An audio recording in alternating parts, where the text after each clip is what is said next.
जहाँ जहाँ मंजूरी की प्रॉब्लम है, पहले से ही आवेदन किए गए हैं और मंजूरी की प्रॉब्लम है, तो वो तुरंत जारी कर दी जाए और मंजूरियों के तमाम जो औपचारिकताएं वो जल्दी पूरी की जाए। ज्यादा से ज्यादा बढ़ावा देने के लिए जागरूकता ज्यादा की जाए और लोगों को इनकरेज किया जाए कि ज्यादा से ज्यादा पीएनजी का इस्तेमाल करें, क्योंकि उसमें लागत भी कम आती है और कई तरह की दुश्वारियां कम होती हैं। जो रसोई गैस जो है उसमें उसके मुकाबले अगर हम देखें तो ये पीएनजी का जो विकल्प है इस पर ज्यादा फोकस किया हुआ है और केंद्र ने भी इसी कारण से निर्देश दिए हैं और जिससे कि ये एकदम से जो मांग बढ़ी है घरेलू रसोई गैस की, उसमें उसके नियंत्रण किया जा सके। और क्योंकि केंद्र सरकार के निर्देश पे राज्य सरकार ने भी अब आदेश जारी कर दिए हैं, तो माना जा रहा है कि इसमें काफी हद तक असर कम होगा। बिल्कुल। और जिस तरह के हालात हैं उसमें यह उपयोगी निर्देश हैं। और इसको दूसरे नजरिए से भी देख सकते हैं रेवतराज जी की एलपीजी से जितने कनेक्शंस पीएनजी में चेंज होंगे, एलपीजी पर डिपेंडेंसी उतनी कम होगी और जो वर्तमान में जहां पीएनजी संभव नहीं है वहां आसानी से एलपीजी मुहैया होती रहेगी। बिल्कुल, यह एक बढ़िया विकल्प के तौर पर केंद्र सरकार पेश कर रही है और इसी कारण से जो आवेदन है उनको जल्दी से जल्दी निस्तारण के लिए कहा है। वहीं पाइपलाइन बिछाने में और अन्य इंफ्रास्ट्रक्चर में कोई भी समस्या आ रही है तो उसको भी दूर करने की बात कही गई है और यही कारण है कि राज्य सरकार ने भी जो भी संबंधित एजेंसियां हैं वो उनको ये दिशा निर्देश दे दिए हैं कि इससे जुड़ी जितने भी आवेदन है, पेंडेंसी है या काम में गति नहीं आ रही है तो उसको तेज किया जाए। बिल्कुल रेवतराज जी, लेकिन कोई टारगेट रखा गया है इसको लेकर कि भाई हमें अगले 1 महीने 2 महीने में हमें कितने कनेक्शंस पीएनजी की तरफ कन्वर्ट कर देना है या कितने किलो की कंजप्शन जो एलपीजी पर है उसको पीएनजी में कन्वर्ट कर देनी है? ठीक है, अभी फिलहाल इस तरह के कोई टारगेट नहीं है, ना जो दिशा निर्देश मिले हैं केंद्र से उसमें यह बात कोई उल्लेखित की गई है। लेकिन मुख्य बात यही फोकस करने के लिए कहा गया है कि ज्यादा से ज्यादा जो सीएनजी के इस्तेमाल को बढ़ावा दिया जाए, उसके लिए जितने भी तमाम उपाय किए जा सकते हैं वो राज्य सरकारों की ओर से किए जाएं। और जो कि पीएम मोदी ने जो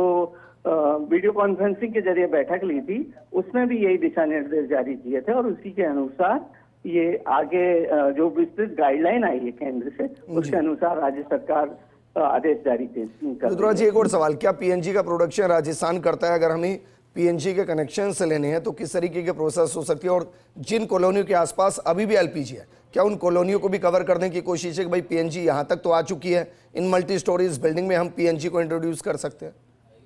देखिए, काफी हद तक निश्चित तौर पर एक चुनौती है, अधिकारियों के लिए एक चुनौती है और अधिकारी किस तरह से इसको जो आपदा को अवसर में बदलते हैं यह निश्चित रूप से गौर करने लायक बात है। अभी भी जो आप कह रहे हैं उत्पादन खासा कम है। जो क्षेत्र है कोटपुतली के आसपास वहां पर इसका उत्पादन और अन्य जो प्लांट है वो स्थापित किए जा रहे हैं। साथ ही साथ जो कोटा है वहां पर काफी हद तक इसका उपयोग जारी है, लेकिन अभी भी बहुत हद तक निर्भरता जैसा कि आपने कहा घरेलू रसोई गैस कनेक्शन पर है और इसी को कम करना चाहती है केंद्र सरकार और इसी वजह से राज्य सरकार ने भी ये निर्देश जारी किए हैं। अब फील्ड में जो तैनात अधिकारी हैं वो इसको किस रूप में चुनौती लेते हैं, जैसा कि आपने पूछा कि लक्ष्य बनाकर किस तरह से काम करते हैं कि अगर 1 महीने में कोई लक्ष्य बनाकर और योजनाबद्ध तरीके से काम हुआ तो निश्चित रूप से काफी हद तक तस्वीर बदल सकती है और ये आपदा को अवसर में बदला जा सकता है और एक गेम चेंजर। ठीक है रेवतराज जी, शुक्रिया हमारे साथ जुड़ने के लिए। हमारे साथ सहयोगी और एसोसिएट एडिटर विकास शर्मा भी जुड़ गए हैं। विकास जी जरा बताइए, क्योंकि मैं एक रिपोर्ट पढ़ रहा था उसमें यह कि हमारे पास 5 लाख से ज्यादा घरों तक पीएनजी पहुंचाने का बुनियादी ढांचा तैयार है, लेकिन फिलहाल शायद हम 1.25 लाख के आसपास घरेलू कनेक्शन के साथ काम कर रहे हैं। तो इस कैपेसिटी को बढ़ाने के लिए आपको क्या लगता है कितना वक्त लगेगा और क्या राजस्थान इसके लिए तैयार है? देखिए बिल्कुल विजेंद्र, जिस तरह से इस वक्त देशव्यापी और कह सकते हैं अंतर्राष्ट्रीय स्तर पर एलपीजी की किल्लत को लेकर के जो दिक्कत बन रही है, जिस तरह की परिदृश्य बना हुआ है, इसको देखते हुए अब केंद्र सरकार के निर्देश पर राज्य सरकार भी पीएनजी कनेक्शन जो है उनको अधिक से अधिक बढ़ावा देने पर फोकस करना शुरू कर दिया है। विभाग जो मुख्य सचिव है उन्होंने एसीएस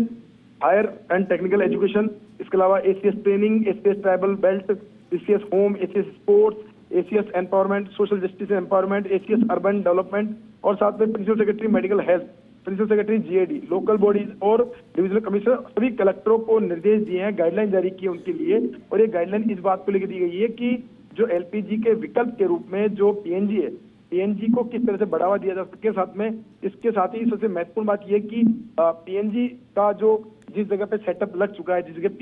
पीएनजी की लाइनें लग चुकी है, वहां पर अधिक से अधिक लोगों को प्रोत्साहित किया जाए कि वो पीएनजी की तरफ डाइवर्ट हो, ताकि उसके फायदे बताए गए हैं। आप देखिए जो पीएनजी जो आदेश दिया गया है, जो सभी अधिकारियों को निर्देश दिए गए हैं, उसमें पीएनजी के फायदे बताए गए हैं कि 24/7 इसकी अवेलेबिलिटी रहती है। इसके अलावा एलपीजी की तुलना के अंदर 7 से 17% सस्ती दर पर ये उपलब्ध होगी। ऐसे में अब प्रयास ये किया जाए कि एलपीजी को कन्वर्ट किया जाए और साथ में पीएनजी के अंदर साथ में एक बल्क सप्लाई जो है, बल्क सप्लाई चेन जो है वो डेवलप की जाए, जिससे कि काफी हद तक जो एलपीजी किल्लत है उसको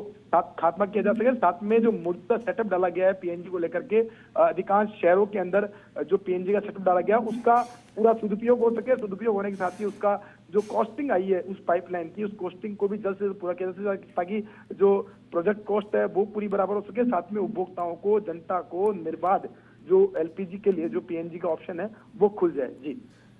बिल्कुल विकास, शुक्रिया तमाम जानकारी हमारे साथ साझा करने के लिए, क्योंकि और भी फायदे हैं। एक तो पीएनजी का कनेक्शन बहुत सस्ता मिलता है, अगर मैं गलत नहीं तो शायद 500-700 रुपये में आपको कनेक्शन मिलता है। इसके अलावा ये एलपीजी के मुकाबले काफ़ी हल्की होती है, तो ऐसे में अगर गैस रिसाव भी होता है तो ये हवा के साथ ऊपर चली जाती है और आप काफ़ी हद तक सुरक्षित रहते हैं।